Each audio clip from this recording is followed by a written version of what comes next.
Madam Chair, hindi po cast in stone yung usapin ng tradition. So, Madam Chair, meron tayong mga ganun ding precedents, Madam. 23 budget, no? Sa NEP, 16 billion lamang.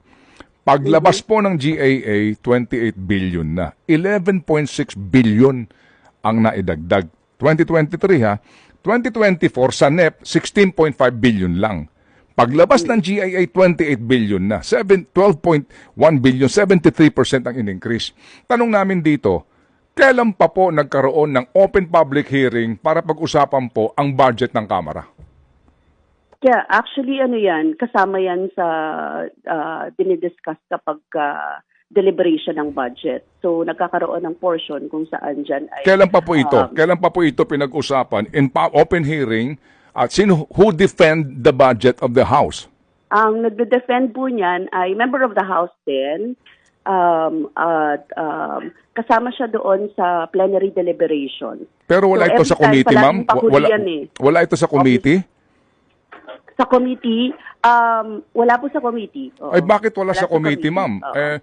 Bakit wala sa committee? Considering, ma'am, Madam Chair, na lahat ng departamento, lahat ng bureau, pinasisipot ninyo bakit pa pinag-uusapan na ang budget mismo ng Kamara, ba't walang committee hearing na para na mapapanood namin?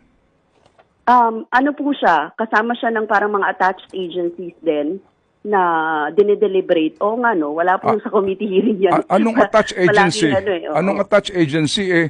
The House is one sole independent entity. Paano attached agency? Saan to naka-attach? Sa legislature, dalawa lang naman sila Senate and the House. Oo. But usually, nakalagay siya sa tawag dito, sa plenary deliberations nilalagay. Hindi pero wala sa committee. Wala sa committee, oo. But is that appropriate? Actually, that has been tradition. Yun. Doon tayo pupunta. Ito yung time-honored tradition. Di ba, ma'am? Ang tawag doon, time-honored tradition po ba tawag doon? Oo, but we do not believe in it. Kami sa Makabayan, we question everything. Yes, kaya ma'am. Opo, kaya nga po kayo doon nagpoprotesta sa Office of the President, di ba? Sabi ho ninyo, bakit to? Yeah. Bakit may parliamentary courtesy dito? Ba't may ganito? Dapat magtanong kami.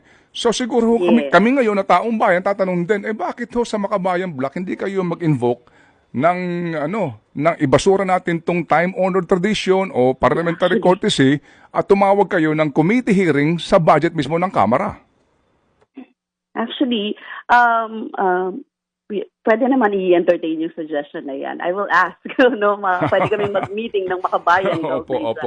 Opo. O kaya po, mahirap itong gawin because you will be ostracized. Siyempre, kasama yun, kabahagi yun. Palagi naman kami ostracized.